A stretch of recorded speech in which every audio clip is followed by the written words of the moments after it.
Combien de fois vous êtes-vous réveillé avec l'impression que la journée avait déjà pris le dessus, avant même d'avoir commencé? Fatigué, les soucis en tête, la routine engluée dans la routine. Vous n'êtes pas seul. Nous avons tous ressenti ce poids qui sape notre énergie et notre lucidité. Mais il existe une solution. Des habitudes simples et efficaces, pratiquées depuis des siècles par les stoïciens, peuvent vous redonner calme, discipline et force intérieure dès le matin. Aujourd'hui, je vais vous présenter 15 habitudes qui transformeront votre journée. Et, si vous les appliquez, votre vie ne sera plus jamais la même. Avant de commencer, abonnez-vous à la chaîne et cliquez sur la cloche. Vous recevrez ainsi de nouveaux contenus qui transformeront votre façon de penser et de vivre. 1. Réveillez-vous reconnaissant. Quand vous ouvrez les yeux le matin, ne le faites pas avec réticence ou plainte, mais avec gratitude. Réfléchissez un instant. Il n'y avait aucune garantie que tu te réveillerais aujourd'hui. Beaucoup se sont couchés hier soir et n'ont plus jamais revu la lumière du jour. Vous, si. Ce simple fait est un miracle qui mérite vos remerciements. Les stoïciens enseignaient que chaque jour reçu est un emprunt de la vie, un don que nous ne pouvons contrôler et qui peut disparaître à tout moment. Sénèque disait « Ce n'est pas que nous manquons de temps, mais que nous en perdons beaucoup. Et nous perdons du temps lorsque nous nous réveillons sans nous rendre compte de sa valeur. Imaginez qu'au réveil, vous vous répétez « Aujourd'hui, j'ai une nouvelle opportunité de vivre, d'apprendre et de m'améliorer. » Cette pensée transforme votre humeur dès le départ. La fatigue ne disparaît pas du jour au lendemain, mais votre esprit s'accorde avec l'idée que la journée est déjà une victoire, simplement par sa présence. Vous n'avez pas besoin de grandes choses pour être reconnaissant. Vous pouvez être reconnaissant pour le toit au-dessus de votre tête, le lit dans lequel vous avez dormi, le souffle qui vous habite encore, les personnes que vous aimez, et même les défis que vous devrez relever, car ce sont aussi des enseignements. En pratiquant cette habitude chaque matin, vous entraînez votre esprit à voir la vie non pas comme un fardeau, mais comme un champ de possibilités. C'est comme un guerrier qui se réveille en sachant qu'il a été rappelé au combat de la vie et que cet appel est déjà un motif d'honneur. Et c'est là que naît l'étape suivante. Lorsque vous reconnaissez la valeur du nouveau jour, vous apprenez à vous arrêter un instant, à respirer profondément et silencieusement, parce que vous comprenez que la vie n'est pas précipitée, elle est appréciée. 2. Respirez profondément et silencieusement. Après avoir été reconnaissant de s'être réveillé, la prochaine étape naturelle est de s'arrêter et de respirer profondément. Ne vous précipitez pas sur votre téléphone, car sinon, votre esprit s'encombrera de bruit avant même d'avoir eu le temps de se calmer. Les stoïciens savaient que la maîtrise de l'âme commence par la maîtrise du corps, et que la respiration est la clé qui unit les deux. Inspirez calmement, sentez l'air entrer et parcourir vos poumons, puis expirez lentement, comme pour libérer ce souffle de tout poids accumulé la veille. Faites-le en silence, car le silence n'est pas vide. C'est un refuge où votre esprit se retrouve. Imaginez qu'à cet instant, le monde s'arrête. Peu importe la circulation, les problèmes, les factures ou les choses à faire dehors. À cet instant, seul votre souffle existe et il vous rappelle une vérité simple et puissante. Tu es vivant, ici et maintenant. Marc Aurèle disait que la vie humaine est faite de respirations, l'une après l'autre, jusqu'à la dernière. Et si chaque respiration est un rappel de la vie, alors respirer consciemment signifie commencer la journée en harmonie avec l'univers. Cette habitude est plus qu'un exercice physique, c'est un entraînement de l'âme. En apprenant à respirer calmement en début de journée, vous vous préparez à respirer calmement même face aux difficultés, aux disputes ou aux injustices. Car la respiration est comme une ancre, elle vous maintient ferme lorsque les vagues de la vie tentent de vous emporter. Et une fois que vous avez respiré profondément et silencieusement, votre esprit s'éclaircit, prêt à accepter la réalité telle qu'elle est. Et c'est là que naît l'habitude suivante. Rappelez-vous que la journée apportera des difficultés. Parce qu'après avoir rangé votre intérieur, il faut se préparer à ce qui vient de l'extérieur. 3. N'oubliez pas que la journée peut apporter des difficultés. Après avoir remercié votre réveil et respiré en silence, il est temps de vous préparer mentalement, car la journée ne sera pas toujours clémente. Il y aura des moments de calme, certes, mais aussi des personnes colériques, des propos injustes, des imprévus qui perturberont vos projets et des problèmes inattendus. Et si vous ne vous y préparez pas, vous finirez par réagir avec colère, frustration ou peur. Marc Aurèle, l'un des grands empereurs stoïciens, a écrit dans ses méditations « En commençant chaque journée, dites-vous, aujourd'hui, je vais rencontrer l'ingratitude, l'arrogance, la déloyauté, l'envie et l'impolitesse. Tout cela arrive parce que les hommes ne savent pas distinguer le bien du mal. Pourquoi l'a-t-il fait ? Non pas pour s'énerver avant de commencer la journée, mais pour éviter d'être surpris, parce que lorsqu'on s'y attend, on n'est pas pris au dépourvu, et si ce n'est pas le cas, on ne se détruit pas intérieurement. Imaginez que vous quittez la maison et que quelqu'un vous insulte dans la circulation. Sans préparation, votre première réaction serait de lui rendre l'insulte, de vous mettre en colère et de laisser ce moment perturber votre paix intérieure. Mais si vous vous réveillez en pensant que cela pourrait arriver, vous le considérez comme un phénomène naturel, indépendant de votre volonté. Au lieu de réagir avec fureur, vous réagissez calmement, voire silencieusement, car votre tranquillité d'esprit vaut mieux que de gagner une dispute. Cette habitude, c'est comme revêtir une armure invisible avant de s'aventurer dans le monde. On sait que les flèches viendront, critiques, problèmes, déceptions, mais si on s'y attend, elles ne transpercent pas le cœur. Elles rebondissent. Le stoïque ne se berce pas d'illusions en pensant que tout sera parfait, mais il ne s'aigrit pas non plus en pensant que tout sera terrible. Ce qu'il fait, c'est préparer votre esprit aux difficultés et ouvrir en même temps votre cœur au bien. De cette façon, il vit en équilibre. Et une fois que vous avez accepté que des difficultés surviendront, la prochaine chose à vous demander est « Où est-ce que je veux aller aujourd'hui ? Quelle intention guidera mes pas ?» Car il ne suffit pas d'encaisser les coups, il faut aussi une direction claire. Et c'est l'habitude suivante, définissez votre intention pour la journée. Si ce contenu vous interpelle, n'oubliez pas de vous abonner et de laisser un « j'aime ». Cela permettra à ce message d'atteindre davantage de personnes qui en ont besoin. 4. Définissez votre intention pour la journée. Vous vous êtes réveillé reconnaissant, avez respiré tranquillement et vous êtes préparé aux difficultés qui pourraient survenir. Vient maintenant une étape cruciale. Définissez votre intention pour la journée. Pourquoi est-ce si important ? Parce que ceux qui n'ont pas de direction sont emportés par tous les vents. Une journée sans intention est comme un navire en pleine mer sans gouvernail. La moindre vague peut le faire dévier, la moindre tempête peut le couler. Mais lorsqu'on décide tôt où l'on veut diriger son énergie, même les problèmes deviennent des occasions de développer sa personnalité. Les stoïciens nous enseignent que nous ne maîtrisons pas ce qui nous arrive, mais que nous contrôlons la façon dont nous y réagissons. Alors, en début de journée, posez-vous la question « Comment est-ce que je veux vivre cette journée ? Quelle vertu est-ce que je veux pratiquer ? » Cela pourrait être la patience, la discipline, la tempérance, la justice, le courage ou la gratitude. Choisissez un seul mot pour vous guider. Imaginez que vous choisissiez « patience » comme votre intention. Ainsi, lorsque quelqu'un vous interrompt au travail, au lieu de perdre le contrôle, vous vous souvenez de votre boussole. Patience. Si vous choisissez discipline, lorsque la tentation de remettre à plus tard des tâches importantes se présente, vous vous souvenez de votre intention et agissez avec fermeté. Ce petit mot devient un guide silencieux qui guide vos actions.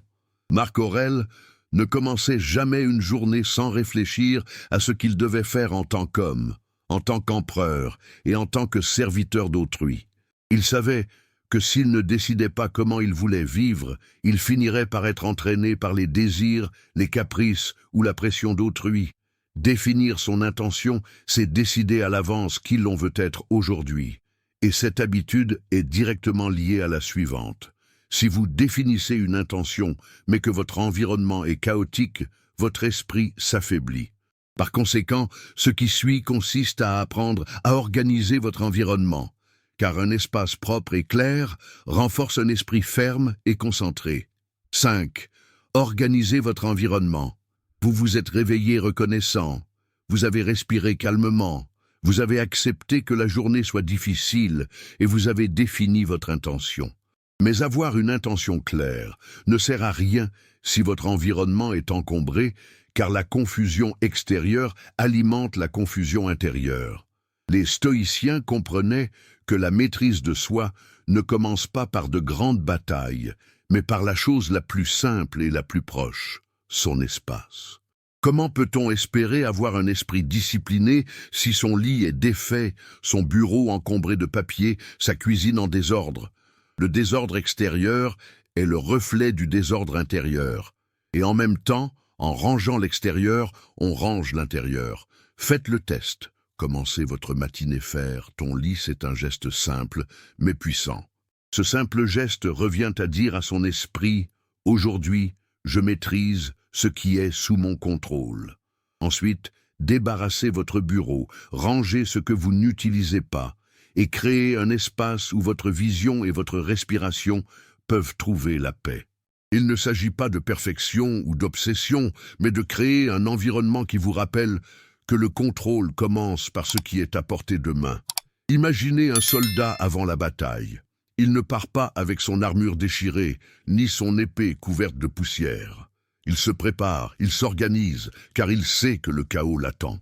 De même pour vous, organisez votre environnement, car tôt ou tard, le monde tentera de vous désorganiser. Sénèque disait qu'un homme sage peut vivre en toutes circonstances, mais il reconnaissait aussi qu'il est plus facile de cultiver la vertu dans un environnement qui ne vous entraîne pas dans la confusion. En nettoyant votre espace, vous purifiez votre esprit. Et lorsque votre environnement est en ordre, votre énergie se dirige mieux vers ce qui compte vraiment, vivre vertueusement. Et c'est précisément ici que l'habitude suivante apparaît. Exercez votre corps. Parce qu'après avoir rangé votre environnement, il est temps de renforcer l'outil le plus proche dont vous disposez pour affronter la journée, votre propre corps. 6. Exercez votre corps. Après avoir organisé votre environnement, l'étape suivante est de renforcer votre propre corps, car à quoi sert un esprit clair si le corps qui le soutient est faible ou négligé? Les stoïciens comprenaient que nous ne sommes pas seulement âme, ni seulement corps. Nous sommes une union des deux et l'un a besoin de l'autre pour vivre en équilibre. Il ne s'agit pas d'atteindre un physique parfait, ni de se comparer à qui que ce soit. Pour le stoïcien, l'exercice n'est pas de la vanité, c'est discipline. Cela rappelle au corps qu'il est au service de l'esprit et non l'inverse. Lorsque vous bougez, vous étirez, marchez, soulevez des poids, ou même simplement lorsque vous prenez les escaliers au lieu de l'ascenseur, vous entraînez quelque chose de plus profond que vos muscles. Vous entraînez votre volonté. Imaginez un soldat qui doit être prêt au combat. Il n'attend pas l'arrivée de l'ennemi pour commencer l'entraînement. Il se prépare chaque jour, même en dehors des combats, car il sait que la guerre peut éclater à tout moment. Vous aussi. S'entraîner chaque matin, c'est comme aiguiser son épée. Cela vous prépare aux défis que vous n'avez pas encore vus. Sénèque recommandait de ne pas abuser, mais aussi de ne pas être paresseux. L'exercice physique doit être modéré, régulier et suffisant pour rappeler que le corps est un instrument de vertu. Un corps fort vous permettra de supporter la fatigue, de résister à la douleur et de tenir bon face aux épreuves de la vie. Et n'oubliez pas quelque chose d'essentiel. Lorsque vous faites de l'exercice, vous exercez également la résilience mentale. Chaque fois que vous surmontez la paresse et que vous bougez même quand vous n'en avez pas envie, vous renforcez votre caractère. Et ce caractère, petit à petit, devient inébranlable. Un esprit stoïque ne peut pas vivre dans un corps faible et négligé. Alors prenez soin de vous, bougez, faites de l'exercice. Car ce faisant, vous n'entraînez pas seulement votre corps, vous entraînez votre âme à endurer. Et après avoir bougé le corps, vient un autre entraînement plus subtil, mais tout aussi nécessaire. Jeûnez des distractions, parce que ça ne sert à rien d'avoir un corps fort si votre esprit est esclave de chaque bruit et de chaque écran. 7. Faites un jeûne de distraction. Après avoir exercé votre corps, il est temps d'exercer quelque chose d'encore plus difficile. Ton esprit, Parce que ça ne sert à rien d'avoir des muscles forts si votre attention est faible et esclave de chaque notification, de chaque message, de chaque son qui vibre dans votre poche.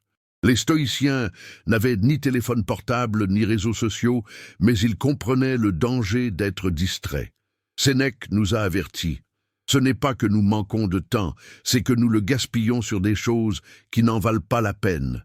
Aujourd'hui, ça ne vaut pas la peine se traduit par des heures de défilement sans signification, alimentant les comparaisons, l'envie et les pensées qui vous privent de paix.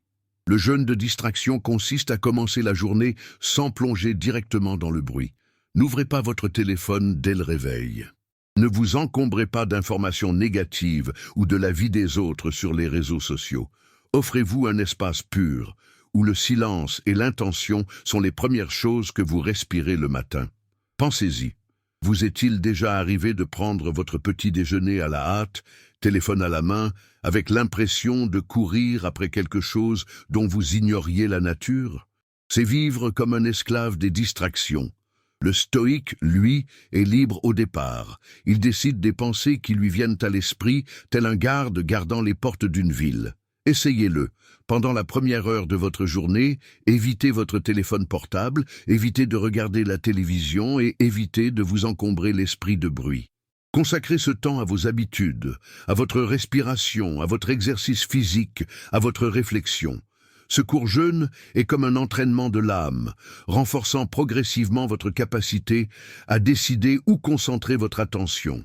Car ce qui domine votre attention domine votre vie. Si vous laissez les distractions vous dominer dès le début, la journée entière sera un champ de bataille perdu. Mais si vous maîtrisez votre attention dès le matin, vous emporterez avec vous la victoire silencieuse qui transparaîtra dans chacune de vos décisions. Et là, lorsque vous avez déjà fait taire le bruit et entraîné votre esprit à être maître de lui-même, vient une habitude profonde et puissante. Visualiser la mort, cela peut paraître dur, mais pour les stoïques, c'était la clé pour vivre avec urgence, gratitude et détermination. Si ce contenu vous interpelle, n'oubliez pas de vous abonner et de laisser un « j'aime ». Cela permettra à ce message d'atteindre davantage de personnes qui en ont besoin. 8. Visualisez la mort. Après avoir exercé votre corps et libéré votre esprit des distractions, vient une habitude qui peut sembler dure, mais qui est l'une des plus puissantes du stoïcisme, se souvenir de la mort. Les stoïques l'appelaient memento mori, qui signifie « souviens-toi que tu vas mourir ». Il ne s'agit pas d'une idée triste, ni d'une question de vivre dans la peur, mais de vivre en pleine conscience. Car lorsque l'on se rappelle que notre temps est limité, chaque instant devient précieux. Pensez-y, nous vivons comme si nous étions éternels.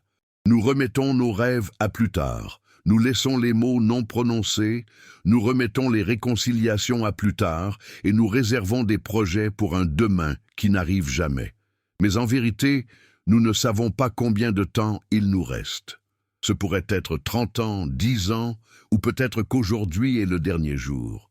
Marc Aurèle a écrit « Ne fais pas comme si tu allais vivre 10 000 ans, la mort te guette.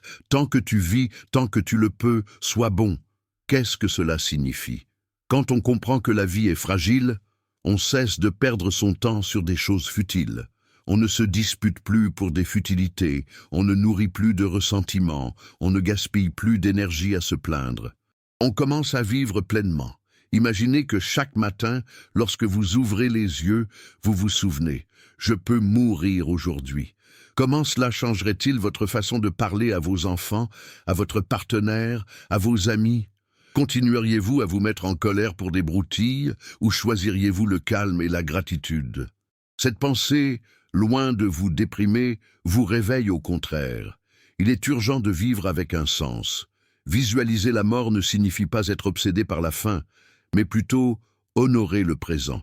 C'est comme un guerrier qui sait que la bataille pourrait être la dernière, et qui s'engage donc sur le champ de bataille avec courage, honneur et dévouement total.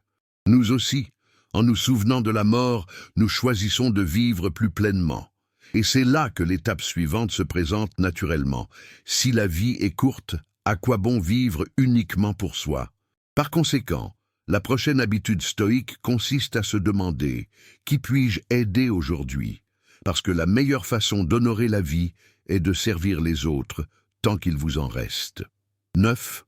Pensez à qui vous pouvez aider aujourd'hui. Après avoir rappelé que la vie est courte, l'étape naturelle suivante consiste à regarder au-delà de soi-même. Qui pouvez-vous servir aujourd'hui? Pour un stoïcien, la vertu n'est pas une théorie, mais une action. L'aide ne se résume pas toujours à de l'argent ou à de grands gestes, elle est souvent le temps, l'attention et le mot juste. Imaginez votre matinée comme une carte. Sur cette carte, vous croiserez des personnes. Un parent fatigué, un collègue anxieux, un client difficile, un voisin que personne ne salue.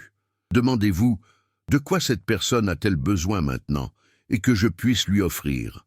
Vous ne pourrez peut-être pas résoudre leurs problèmes, mais vous le pouvez. Écouter sans interrompre, répondre avec patience, partager une astuce pratique, lancer un appel d'encouragement, épargnez-leur une étape. Les stoïques parlaient de la communauté. Nous sommes membres d'un même corps. Si une partie souffre, tout le corps le ressent. Aider ne vous affaiblit pas. Cela vous fait du bien, renforce le caractère, car chaque acte de service développe votre justice, votre tempérance et votre courage. Servir est une façon concrète de vous rappeler « Je ne suis pas ici pour moi ». Mini-rituel de 3 minutes, appliquez-le dès aujourd'hui. Identifiez une personne. Fermez les yeux pendant 10 secondes et pensez à une personne en particulier, nom et visage. Choisissez une action minimale. Règle des 3 minutes. Si vous pouvez le faire en moins de 3 minutes, faites-le maintenant. Message vocal, courrier court, présentez un contact, partagez une ressource, imprimez quelque chose qui vous fait gagner du temps. Exécutez sans rien attendre. Votre contrôle est dans l'intention et l'acte, ni dans le résultat, ni dans la reconnaissance. Exemples simples et percutants. Message de 30 secondes. Je suis là si tu as besoin de parler. Compte sur moi aujourd'hui pour X. Écoutez 5-5-1. 5 minutes d'écoute. 5 minutes de questions posées avec un intérêt sincère. 1 minute d'encouragement concret. Micro-gestes à la maison. Préparer un café, ramasser quelque chose par terre sans en faire un sermon, faire un câlin avant de corriger. Au travail, documentez un processus et partagez-le, anticipez une question et résolvez-la avant qu'elle ne survienne, et attribuez le mérite si nécessaire. Des limites saines, un esprit calme. Aider n'est pas sauvetage à tous, ni de prendre sur soi les fardeaux des autres qui vous détruisent. Le stoïcien certes sens, perdre la tête au frais, ce qui est sous votre contrôle, temps, clarté, respect, et laisser tomber ce qui ne l'est pas. Réaction, résultat, gratitude des autres. Si aider devient un abandon de soi, ce n'est plus une vertu. Avantage silencieux, quand tu aides tôt, tu brises le cycle de l'ego et alignes votre journée sur quelque chose de plus grand. Votre esprit devient moins réactif, votre cœur plus large et votre objectif plus précis.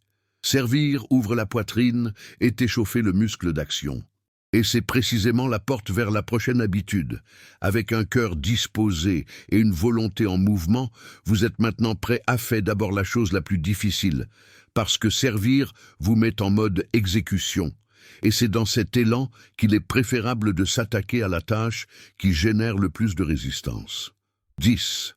Faites d'abord la chose la plus difficile. Après avoir réfléchi à qui vous pouvez aider, un moment clé arrive pour tout stoïque. Affrontez la chose la plus difficile avant toute autre chose. Pourquoi?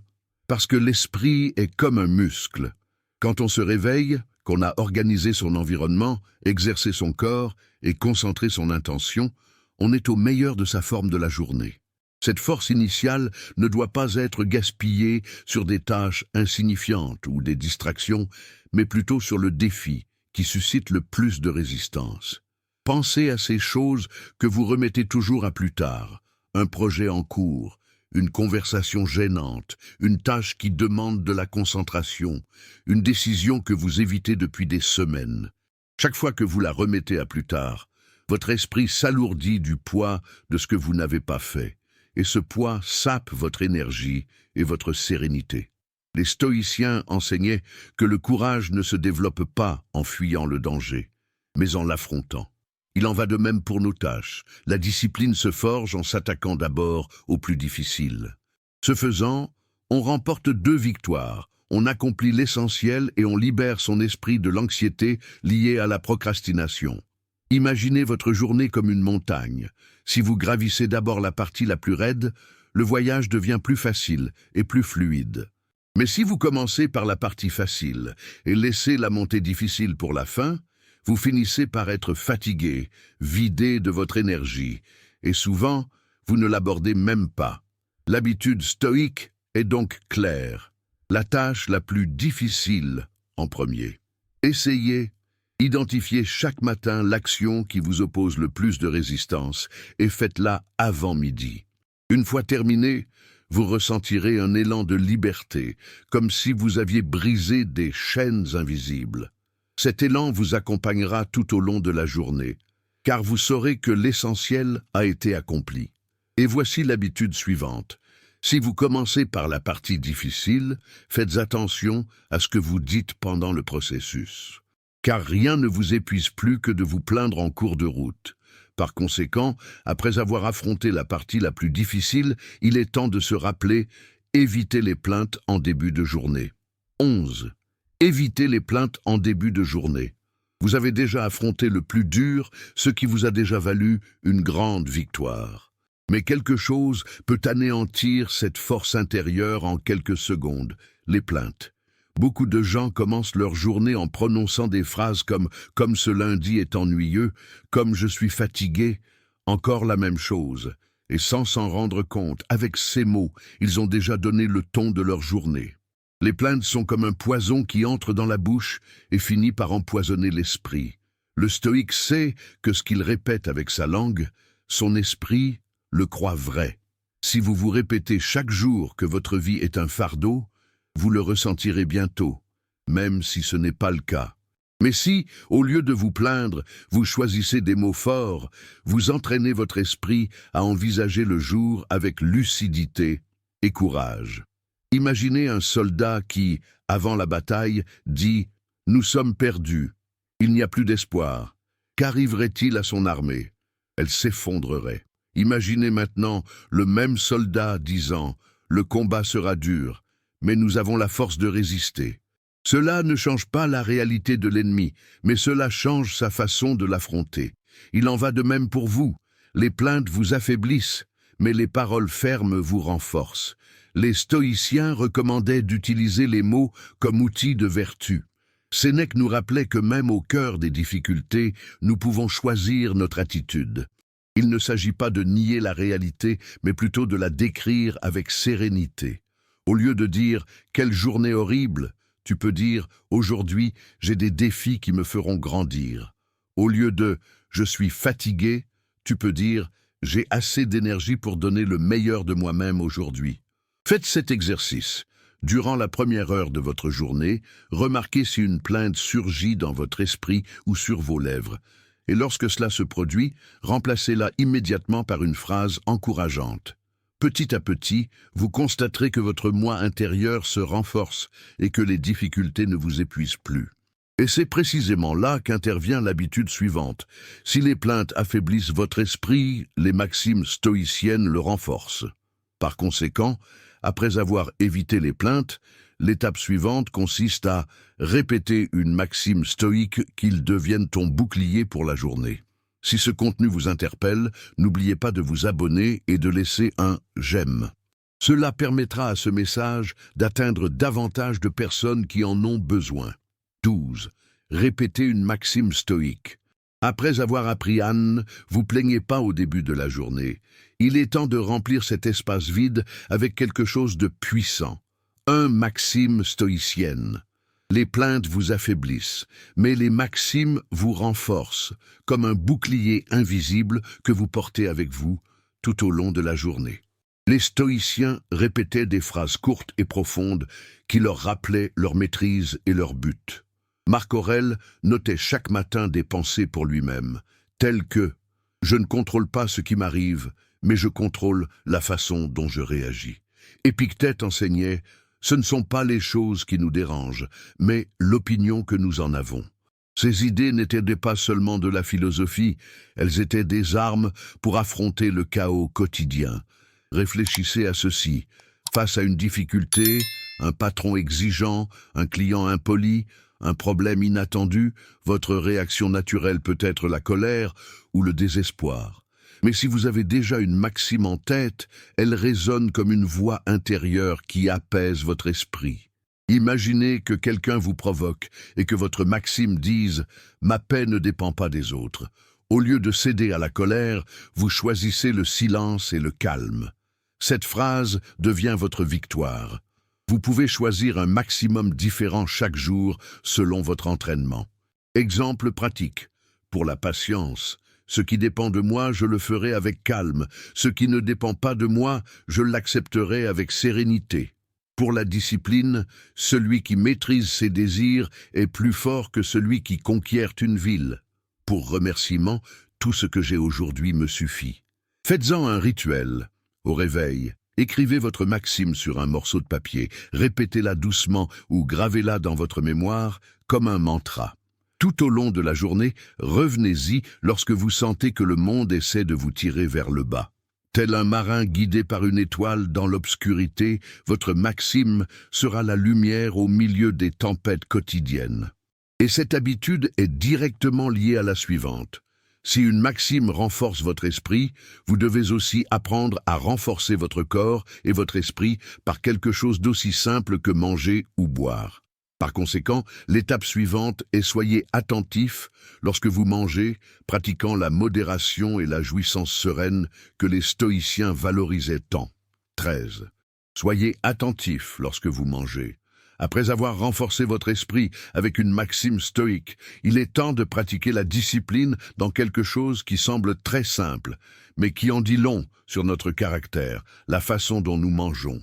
Les stoïciens ne voyaient pas la nourriture comme un simple plaisir ou une habitude, mais comme une occasion de pratiquer la modération et la gratitude. Sénèque disait que le sage ne recherche pas les banquets luxueux, car une nourriture simple suffit. Manger consciemment ne signifie pas manger moins, c'est manger en pleine conscience, sans excès et avec gratitude pour chaque bouchée. Imaginez que vous avez devant vous une tasse de café, de thé ou d'eau. La plupart des gens la boiraient sans réfléchir, distraits par leur téléphone portable ou pressés de trouver l'heure. Mais le stoïcien fait différemment. Il s'arrête un instant, observe, remercie et sirote calmement, conscient que même la chose la plus simple est un cadeau. Ce simple geste transforme l'ordinaire en un exercice de présence. Lorsqu'on mange distraitement, on tombe facilement dans deux pièges, l'excès et l'ingratitude. On mange plus que nécessaire sans pour autant l'apprécier. Mais en mangeant en pleine conscience, le corps reçoit suffisamment et l'âme s'habitue à la vertu de tempérance. Il ne s'agit pas d'éliminer les plaisirs, mais de les apprivoiser, à ne pas être leur esclave. Imaginez une table pleine de nourriture. Celui qui mange sans contrôle devient esclave de ses désirs. Celui qui mange avec modération savoure sans culpabilité, est reconnaissant sans excès, et se lève léger et fort pour affronter la journée. Voilà la différence entre être dominé par les plaisirs ou les dominer. Essayez cet exercice. Lors de votre prochain repas, laissez de côté les distractions, mâchez calmement, savourez les saveurs et pensez à tous les efforts déployés pour chaque aliment. De la terre qui l'a produit aux mains qui l'ont amené jusqu'à votre table. Cela éveillera la gratitude et fortifiera votre esprit. Et c'est précisément là qu'intervient l'habitude suivante. Car tout comme l'alimentation construit votre corps, chaque décision forge votre caractère. C'est pourquoi, après avoir appris à manger consciemment, vient le rappel stoïcien. Chaque action fait partie de qui vous êtes. 14. N'oubliez pas que chaque action fait partie de votre caractère. Après avoir appris à manger consciemment, en comprenant que même les choses les plus simples peuvent être vécues vertueusement, l'étape suivante est encore plus profonde. N'oubliez pas que chaque action que vous entreprenez construit votre caractère. Le stoïcisme nous enseigne que nous ne sommes pas définis par nos croyances, mais par nos actions quotidiennes. Chaque choix, aussi infime soit-il, devient un élément constitutif de ce que vous êtes. Il n'existe pas d'action neutre. Chaque geste vous rapproche ou vous éloigne de la personne que vous désirez être. Imaginez 2 scénarios. Dans le premier, vous décidez de procrastiner et de laisser la paresse gagner. Dans le second, vous choisissez de vous lever et d'agir avec discipline. Que se passe-t-il? Au fil du temps, ces petites décisions s'accumulent. L'une forge un caractère faible, dépendant du plaisir immédiat. L'autre forge un esprit inébranlable, capable d'affronter les tempêtes sans se briser. Marc Aurèle se rappelait constamment: votre vie est ce que vos pensées répétées en font, mais penser ne suffit pas, il faut agir. Car chaque action répétée façonne l'âme, tout comme l'eau qui coule encore et encore finit par sculpter la pierre. Essayez-le. Lorsque vous êtes confronté à une décision, demandez-vous: est-ce que cela me rapproche de l'homme ou de la femme que je veux être? Cette simple question devient un filtre puissant. Si la réponse est oui, agissez sans tarder. Si la réponse est non, ayez le courage d'abandonner. Cette habitude, répétée chaque jour, transforme votre caractère en force. N'oubliez pas, votre vie ne se construit pas sur de grandes réussites isolées, mais sur des milliers de petites actions cohérentes. Vous n'êtes pas ce que vous pensez faire un jour, vous êtes ce que vous faites. Aujourd'hui, chaque mot que vous dites, chaque silence que vous gardez, chaque geste envers un autre, chaque discipline que vous pratiquez est le ciseau qui sculpte votre caractère. Et voici le lien naturel avec l'habitude suivante. Si chaque action façonne qui vous êtes, vous ne pouvez pas aborder le monde distrait ou sans but. Vous devez le faire avec la conviction d'un guerrier prêt à affronter la bataille de la vie. Par conséquent, l'étape finale est quitter la maison en tant que guerrier de l'esprit, prêt à affronter tout ce qui se présente avec sérénité et fermeté. 15.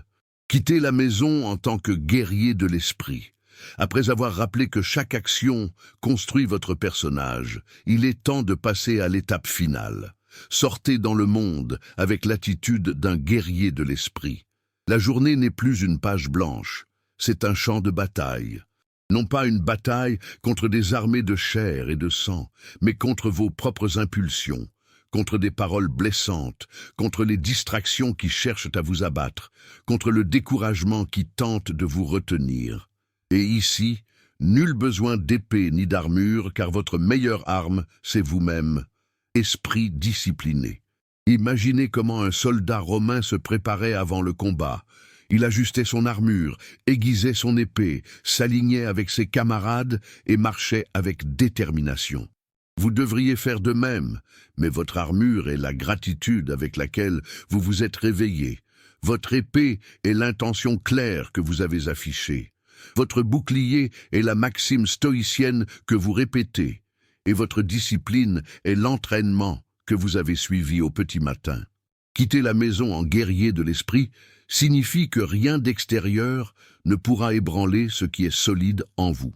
Il y aura des embouteillages, de mauvaises nouvelles, des difficultés, mais vous ne les affrontez plus sans esprit. Vous les affrontez préparés, comme quelqu'un qui sait que sa paix ne dépend pas de ce qui se passe à l'extérieur, mais de ce qu'il cultive intérieurement. Le guerrier stoïque n'est pas quelqu'un qui ne ressent jamais la peur ou la fatigue. C'est quelqu'un qui, même lorsqu'il les ressent, choisit d'avancer. Car il comprend que chaque jour est un cadeau, mais aussi un devoir, vivre vertueusement, servir, endurer et grandir. Et le plus important, c'est que lorsque vous abordez le monde avec cet état d'esprit, vous inspirez les autres sans mots. Votre calme au milieu du chaos, votre sérénité au cœur des conflits, votre détermination face à l'injustice sont une leçon silencieuse qui transforme ceux qui vous entourent. Ainsi, chaque matin n'est pas un simple commencement, mais une occasion de vous entraîner à devenir un véritable guerrier de l'esprit. Un guerrier qui ne cherche pas à détruire, mais à construire. Il ne cherche pas à dominer les autres, mais à se dominer lui-même. Et c'est là la plus grande victoire qu'un être humain puisse remporter. Chaque matin peut être un lourd fardeau ou une occasion de renaissance. Si vous continuez à vivre en mode pilote automatique, laissant la fatigue, le désordre et les soucis dominer vos journées, rien ne changera. Mais si vous choisissez de pratiquer ces habitudes stoïques, vous reprendrez le contrôle de votre esprit et de votre vie. L'important n'est pas la perfection, mais la constance, un petit pas chaque jour. C'est toute la différence entre rester dans une routine et se réveiller avec détermination, force et sérénité. Le choix est entre vos mains.